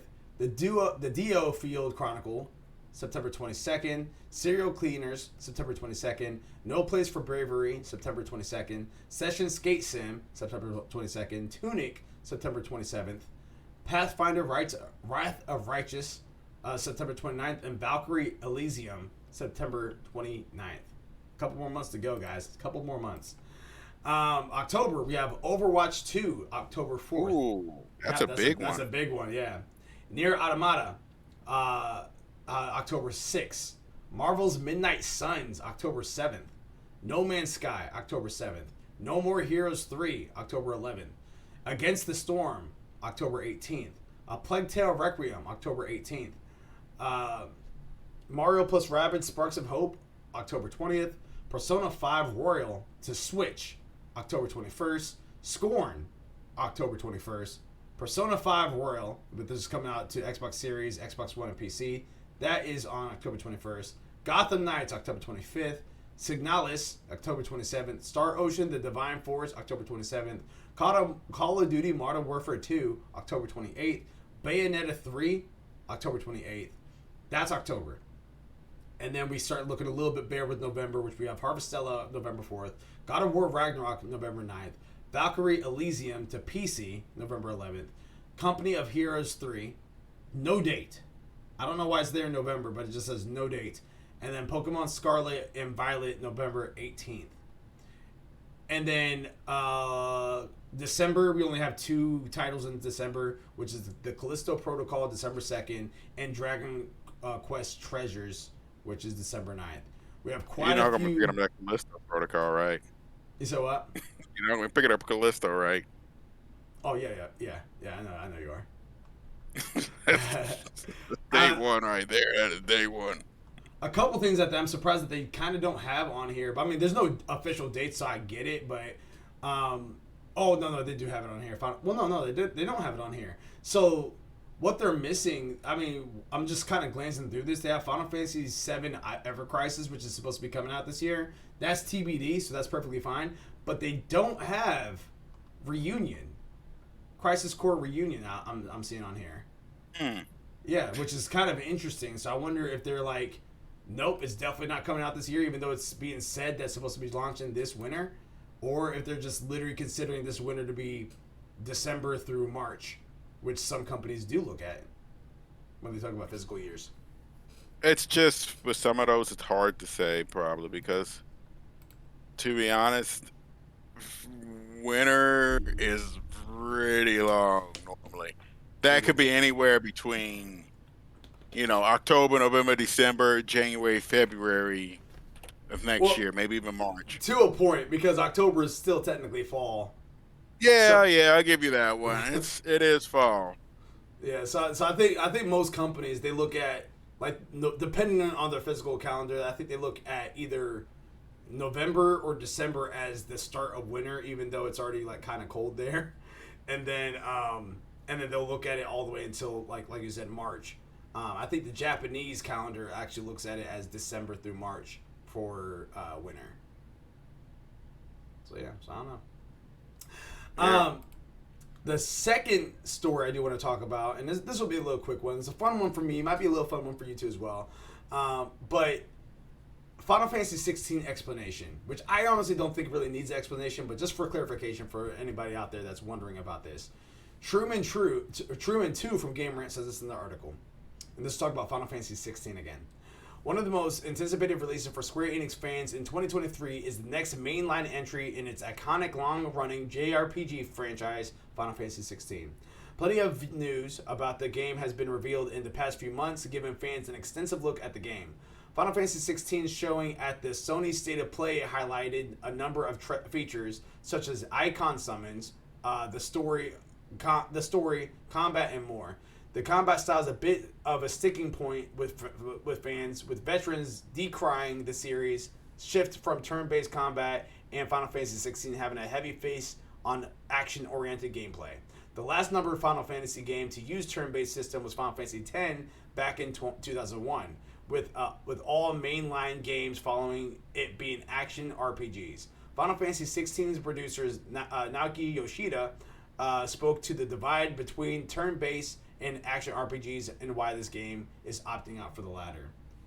S-Killed, yo, what up, man? What's going on, S-Kill? Yeah. So here's the thing. All right, so again, I've been around for Final Fantasy for a while. Nineball's been around for Final Fantasy for a while and all that good stuff. We love Final Fantasy VII. Well, I love Final Fantasy VII original. We both love Final Fantasy VIII. I enjoy Final Fantasy IX. I know you love Final Fantasy IX, and we both love Final Fantasy X. So we're pretty well equipped to talk about this when we talk about turn-based stuff. With that being said, I think of the two of us, I think I'm the only one that has played 15 and 7 Remake. Yeah, I played some of 15 and played a little bit of 7 Remake. I gotta go through those. Yeah, I have my concerns because, again, like, when you talk about Final Fantasy, there's a handful, like, literally, like, I want to say 5 main topics that they hit. One is music. That's huge for Final Fantasy. 2 is story. That's huge for Final Fantasy. 3 is characters. That's huge for Final Fantasy. 4 is difficulty. That was huge for Final Fantasy. And then 5 is, I guess you could say, like, length of gameplay. Like, you don't want to have your Final Fantasy just end like that. All the Final Fantasies that I've ever played, all before they started kind of switching up a little bit, would take you before YouTube and all that, it would take you 3-4 months to beat the game. And it was fantastic 3 or 4 months. They always had like the hidden summons and stuff you had to go find. Exactly. At hidden summons, you can have the weapon. Like, there was weapons in almost every single one of them, so you can go fight them, which were completely. Yep. Kev went ahead and said 6 chocobos. I mean, that's no. There's more than 5. There's definitely more than 5, but I want to say the main 5 are those. But yeah, chocobos are definitely up in there. Summons are definitely up in there for sure. You have a Sid in every single game. You know what I mean? You like literally stuff like that. Magic, Wedge and Big, you had Wedge and Bigs. You had them. You had You had Fire, Fira, Faraga. You had that. You had it says, isn't Ifrit, there a Shiva was almost always. Shiva and Ifrit was in almost and virtually all of them. Yeah, and he said, isn't there something for a giant chocobo?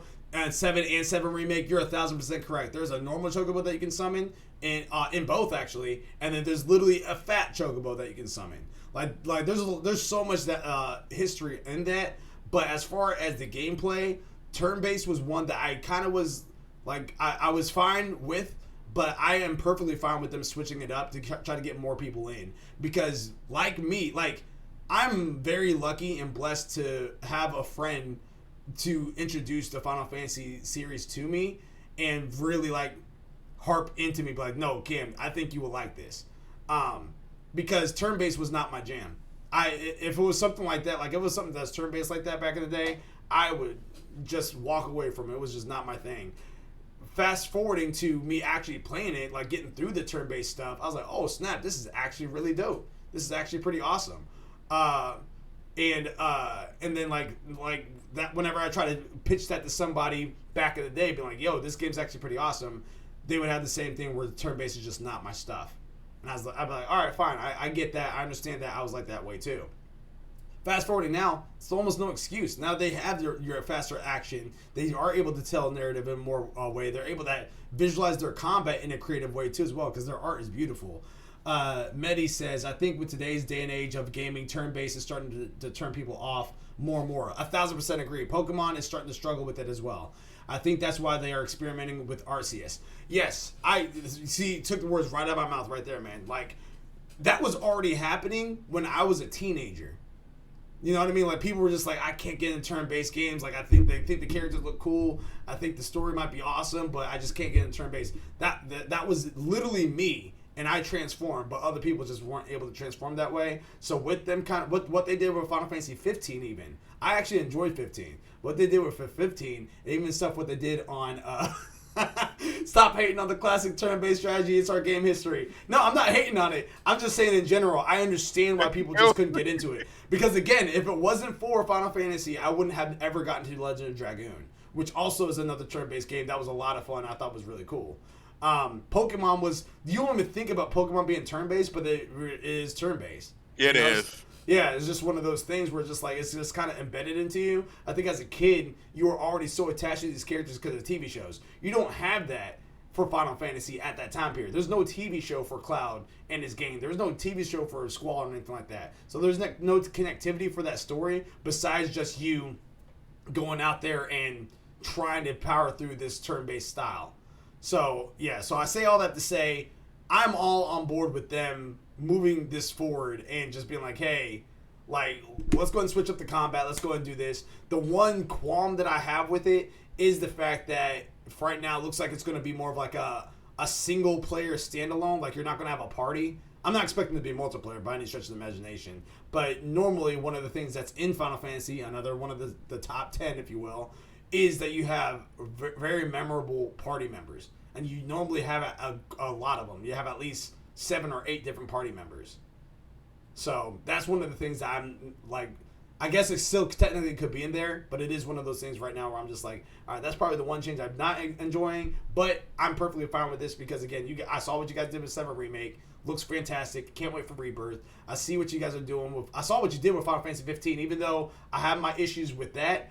Ultimately, I thought it was still a pretty fine and fun game. Story was still really good. It just was really short. That was my problem.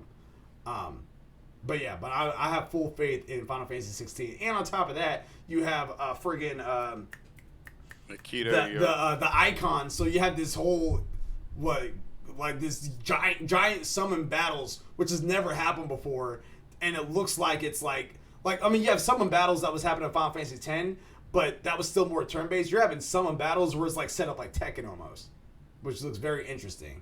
So we can't do Final Fantasy 12 turn-based thing they did. No. Yeah, Final Fantasy 12, well, that was Vaughn and stuff. I never played a lot of that. I played a bit of it. That's when my PlayStation 2 died around that time. Yeah, 12, I still haven't played it yet. 12 and 13, I think, was starting to lead up to that point, but didn't really fully grasp it. 13 was okay. It just, the problem was most of the time you could just simply go through most of them just going auto battle. So that's what he just said in the chat. Big complaint with 12 and 13. It was just brainless mode, just auto battle, and it was just like a clicker or something. Final Fantasy 16 seemed like Attack on Titan-esque. That's what Gravity just said inside the chat. 1,000% agree with you, man. Like, yeah, literally Final Fantasy 16 right now has that battle simulation of freaking Devil May Cry, because it's the same people that made Devil May Cry. So it's just I'm really excited to see what this looks like. And again, like I said, I do have some of my concerns, but what they did for Final Fantasy 7 Remake, my concerns are not justified until the game comes out and then they show me that they disappointed me. Like that's where I'm at right now. to be honest with me, I'm 100% on a boat with you, and I'm very excited. You got to look at something. Like I said, earlier I was watching the top 10 MMOs. Recently, Final Fantasy 14 actually dethroned WoW, and it is now currently the top MMO. My boys. It's ranked one. I think WoW is ranked fourth currently. What's second? Oh god, you ain't gonna believe this. Oh, original RuneScape. Wow, I don't know what. There must have been some sort of TikTok video that went around. No. Well, it's how original RuneScape works. To be honest, before a patch comes in, they vote. They have the community vote on the patches, and if it doesn't get like I think a 75 approval rating by the community, they don't implement it. Interesting. Yeah. And then number 3 was Lost Ark, from what I seen. Okay, yeah. But Nakia, wait a minute. God, I'm gonna butcher his name. Nakia, basically, to be honest, to me, has proven that he is very competent and very good. Why I haven't beaten Final Fantasy VII is it's still to me a very good game. I play I played quite a bit of Final Fantasy 14, an excellent game. And he's shown in the past that when they have problems, he is willing to step up, take responsibility, and fix the problems. Facts. This to me shows that he is, to be honest, probably one of the greatest makers out there currently, and I can 100% support him. To the haters out there, please be quiet until it launches. I mean, everybody. I mean, every game that comes out, everybody whines about it for 10 years because of little things, and they haven't even seen how it works yet. Yeah. I mean, give the man. I mean, I think he's proven that over time he's done enough to show you that, he knows what he's doing. He knows a thing or two about making a game. just a little bit. He knows how to do it, just a little. So before, Yeah, keep going. But you have to give people chances. I mean, I know we've been burned in the past, and people have brought the Cyberpunk up 20,000 times. He's not CD Projekt Red. I mean, to be honest, okay, I know people are going to say stuff, but I like Cyberpunk. I bought Cyberpunk. I have no regrets at buying it at full price. And like I said, I didn't have no problems. But like I said, for my other friends and stuff, I could never recommend it at full price because of how it launched and the amount of problems they had. The Final Fantasy, I've actually told some people I've worked with about it. Like, yeah, you should play Final Fantasy 14. You should play Final Fantasy 7. These are really good games. And I was a huge component. I loved Final Fantasy 10. I beat 13. I mean, it had its qualms and its problems. But it still was an okay one. I need to go back and I need to play. There's a few Final Fantasies I need to play. For example, I want to play Final Fantasy, what was that? Type 0, I want to say? Yeah. There's still one I want to play. Of course, Final Fantasy 7, I got to finish up 7 and integrate. I want to replay 9. I played 9. I beat 9 a long time ago. I have to get through 9. The only thing I remember is I barely squeaked it out at the end. I had Freya, which is that little mouse girl, and she was a Lancer. I used jump, and it saved my life because my team got wiped on the floor. And because she was in jump, I survived. Yeah. But yeah. But it's well, I was going to throw out there real fast. Say Mildew here inside the chat. Previously, when you mentioned Lost Ark, he said Lost Ark was fun when we played it. Yes, I agree. Lost Ark was fun. I do want to know more of what was happening with the story because that's where Lost Ark kind of lost me. You got lost in Lost Ark. Well, yeah. No, I'm just saying in general, like, because I know that we were doing it for a 9 to 5 and everything like that, and you guys were a little bit ahead of me, and I was reading the story and all that good stuff, and I was wanting to get that story in there, but I had to make sure I was catching up though too as well. He got lost in general. Love you too, Mildew Carrot, you jerk. But yeah, so yes, but like yeah, I 7 I loved and adored. Of course, 8 I loved. I beat it. I think I had this conversation before. I beat 8. I never in my life want to replay 8 again. ever. Ever. And I say that not because the game was bad. The game was fantastic.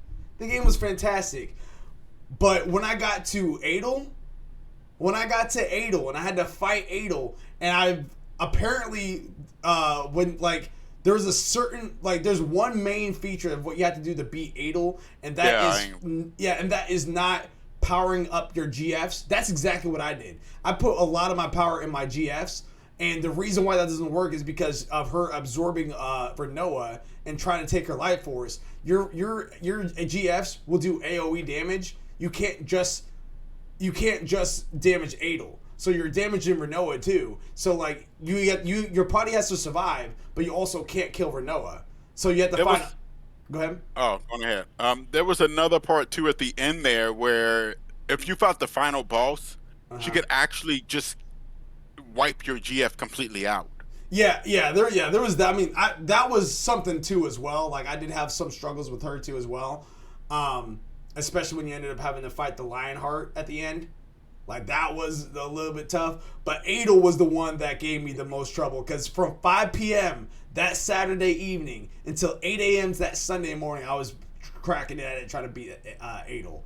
And I can't tell you how many times I rage quit. And I was like, I'm never coming back to this again. Go to sleep. And then I'm starting to have nightmares about it. I was like, I got to go ahead and beat it. Oh, dude, it was terrible. So, did you ever face, like, which one? Did you face ultimate weapon?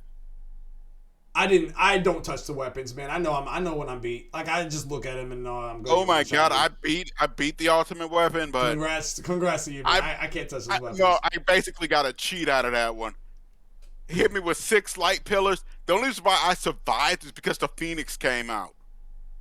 Yeah. And it hit me with that rebirth flame. I was like, oh god, I'm dead. Next thing you know, the Phoenix signs. Like, yes, second chance. Mildewy Carrot straight up, literally, I kid you not, I know you're joking inside the chat, but you're literally spot on. Rage quit for 5 minutes, then gets back on. That was literally me when I was fighting Adel. That sounds about right with certain boss battles. Like I play again. Don't feel bad. I did it on certain boss battles. You get so mad and you're like, man, I quit. I did that actually. I'm gonna say on Kenna. I can't remember which boss that was. It's one of the bosses on Kenna. No, it was the one before the last, and he kept countering all my stuff. Okay. And I was getting a little fuzzed. Well, no, not him. I can't remember which one it was. No, it was the one that kept flying around. Oh, yeah, I remember that one, yeah. Yeah, that one was so frustrating. I'm like, man, I'm sick of this. And then you get off for like 2 seconds, and you're thinking about it, like, I think I'm just going to do this. Yeah, exactly. Get right back going and get started again. Yeah, that happened to me for sure. But like I said, like again, Final Fantasy VIII, highly recommended for anybody. Literally anybody that loves a good story and everything like that. It's fantastic playthrough. But me personally, knowing my experience with Adel at that time period, I just cannot bring myself to do that again. I just can't do that to myself. That was way too long, way too much time, and I'm so glad I beat it. I'm so glad I beat Final Fantasy VIII. You know how much time I sunk into Final Fantasy VIII? I sunk a lot of hours, but it was just playing triple triad. Exact same here. Yeah, it's a very easy distraction. Very easy distraction because I did the same thing on Final Fantasy X, Blitzball. Played hours and hours of Blitzball. I got. You know, if you get like the gold medal, you get Waka's ultimate one. Yeah. If you win the entire, yeah, I got this ultimate one by winning triple triad like that. And then the final one, which we're actually going to watch together, ladies and gentlemen, which is the Tekken anime. So not video game news, but still inside the entertainment district right here. Richard Lawler from The Verge says this in the article. Back in March, Netflix announced that the Tekken TV show, and now we have a full trailer as well as a release date, which is August 18th, dubbed Tekken Bloodline is anime adaptation, follows the story of King of the Iron Fist tournament from the perspective of Jin Kazama, as he is trained by his grandfather Heihachi Mishima on a quest for revenge. It wasn't the most original storyline when the games debuted in the 90s, but with its supernatural ogre, corporate power battles, and genetic traits that promises incredible powers, that's enough to make something more watchable than the movie released in 2010, which I actually owned that as well, which had 0% rating from Rotten Tomatoes. Yeah, it was not good. But I own it though. Yeah, I remember that the guy separated himself with it. Man, it had nothing to do with that, people. Don't look at me. It was not. Yeah, it wasn't a good. It wasn't a good look because what it was is Raven on the video game is a ninja. Raven is a ninja, and they went ahead. Oh crap! Hold on. Let me go back. I clicked the wrong thing. All right, there we go. Raven is a ninja, and his attitude would not be. Gravity says, "I forgot about the movie." Yeah, no, I own the movie, and you did the right thing forgetting about it. Yeah, you did the right thing. But like, they just the only character that they nailed was how Raven looked, not how he acted, because how he acted was pretty trash. How Raven looked, but also how Eddie Gordo was, because Eddie Gordo, they were able to get the actual fighter that the game was designed after, which is Lateef Crowder. So he's actually in the movie, and he looks just like Eddie Gordo because in real life he is Eddie Gordo. But that was the only two things about that game that was good. Outside of that, that movie that was good. Outside of that, everything else was pretty terrible.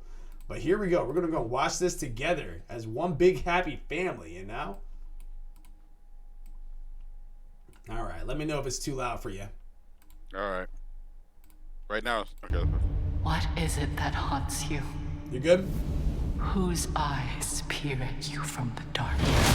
I see you watching me with those eyes. Kazama, think of your helplessness when Ogre killed your mother. I feel them follow me all the time. In order to defeat him, you must purge the Kazama pacifism and stoke your Mishima fire.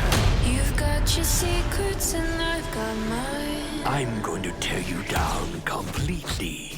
Then I will build you back up. How do we know when to draw the line? Your body itself will be a weapon. This actually was Mishima really style dope. is the only way.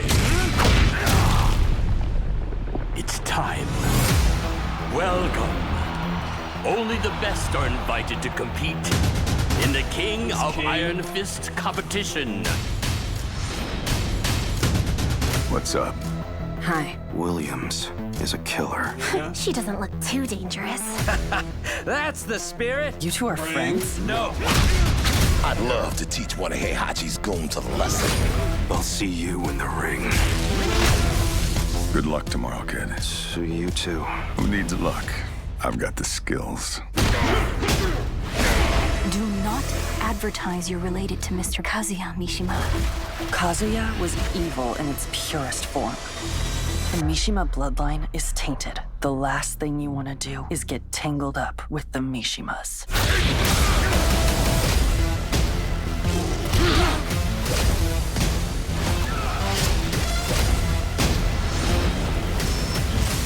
Every opponent you defeat is one step closer to defeating Ogre. Challenge accepted.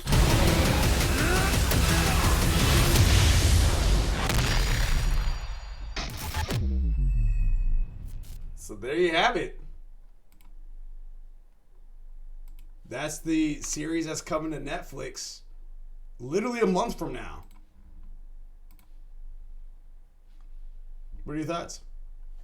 Not much. It reminds me a lot of Street Fighter.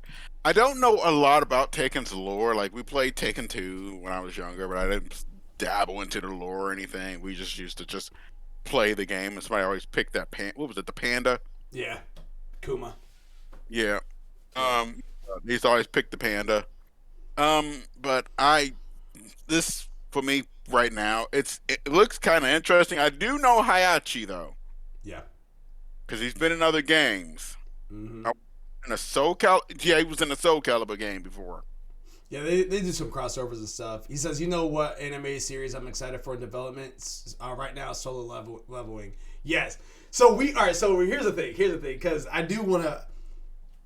I have so much anime talk, and we used to have a system in here called a segment in here called All Day Anime, which we are definitely going to be trying to bring back here sooner than later.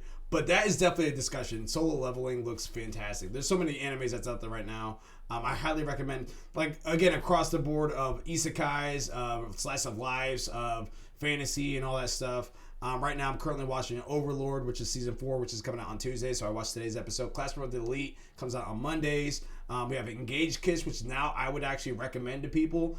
First episode was not really anything. Second episode was a little interesting. Third episode, now it is the point where I'm like, all right, Saturdays, check it out. You have Ayawashi, which is a soccer anime and all that good stuff.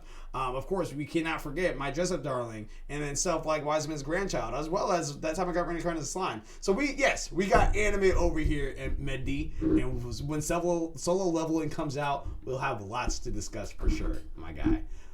But back to you. I was about to say, for me, I don't know, like, I know some of the lore. Like, I know that Paul Phoenix and Law were, like, BFFs. Obviously, we know about June. We know about Jin Kazama. We know about his uncle. Well, I don't think that's his father. I can't remember if Kazuya is his father or not. I can't remember, but if not, it's some of this related to him, and of course Hayachi and stuff like that. There's some stuff that I do know about the lore, but I don't know the backstory of all of them. But this anime looks very good to me now that I'm seeing it officially. It's giving me a lot of Baki vibes, a lot of Kenshin Asura vibes, and I'm all down for it because Baki, it does have a little story to it, but it's really just there for the action and the fighting. That's really what it is. Same thing for Kenshin Asura. There for the fighting, but there's a little story in there, and it does progress pretty nicely. But it's really just there for the action. This one I think is going to have a little bit of both, from what it looks like. Ooh. Yeah. It looks like I said, it looks interesting. I haven't watched a lot of anime lately. Like I said, me and my niece, we've been watching Stranger Things. She's never seen Stranger Things. She wanted to watch it. I said, I'll watch it with her. Besides that, me and Tier's been watching. We got 3 animes she's got going. Yep. Skate Infinity. I've heard good things about that. Boku no Stray Dogs. I want to see that. Bungo Stray Dogs. I actually have that on my queue, and I've been waiting to get into it. I just have yet to actually do it. But I saw some of the clips, and it looks actually pretty good.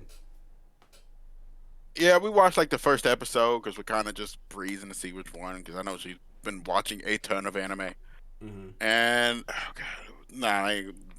Netflix's animes have been hit or miss. Because I did look at High Rise Invasion or something. That's good. That's actually really good. I finished that. Okay, so I watched the first episode. I didn't know what to make of it. Yeah, it's good. It is a little weird starting off, and like I don't like how abrupt they start the animes in there. Gravity says no, it was bad. I enjoyed it. I literally did enjoy it. I finished it all the way through. And I don't like how abrupt it was. They just literally dropped you in the middle of like the anime as if you know what's going on. I wish they started a little differently. But I do like the progression of it, and I do like the little concept of it.